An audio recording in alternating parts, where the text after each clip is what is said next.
বলে যে ও মুসলিমরা, এদেরকে আবার কেউ কেউ প্রশ্ন করে অথবা শিখিয়ে দেয়, বলে যে আমাদের কাছ থেকে জিজিয়া কর নিবেন কেন? একজন বড় লিডার একটা ধর্মের আমাকে এই প্রশ্ন করলেন। আমি বললাম একেবারেই সঙ্গত প্রশ্ন আপনি করেছেন। আচ্ছা আপনি বলুন তো আমাকে, মুসলমানরা যাদের সম্পদ আছে তাদেরকে তো জাকাত দিতে হবে ইসলামী রাষ্ট্রে। কয় তা তো দিতে হবে। যে আপনি কি জাকাত দিবেন?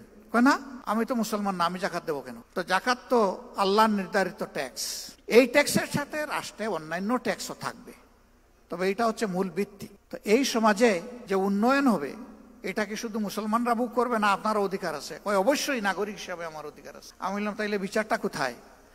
আপনি কিছুই দিবেন না আর সে দিল, আর আপনি সমান অধিকার বুক করবেন, এটা কি ভাই ইনসাফ?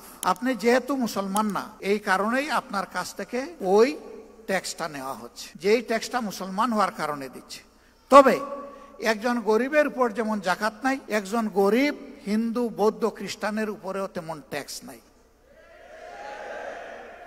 একজন গরিবকে যেমন রাষ্ট্র লুক আফটার করতে, প্রতিপালন করতে বাধ্য, সকল ধর্মের লোকদের জন্য এটা সরকার বাধ্য।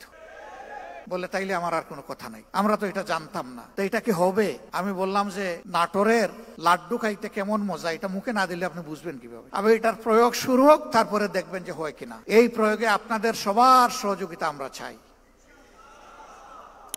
আমরা আশা করি মানুষ নিজের প্রয়োজনে, নিজের কল্যাণে আমাদের এই উদ্যোগে ইনশাল্লাহ সবাই সম্পৃক্ত হবে। আমরা তার আলামত চতুর্দিকে এখন দেখতে পাচ্ছি, আলহামদুলিল্লাহ।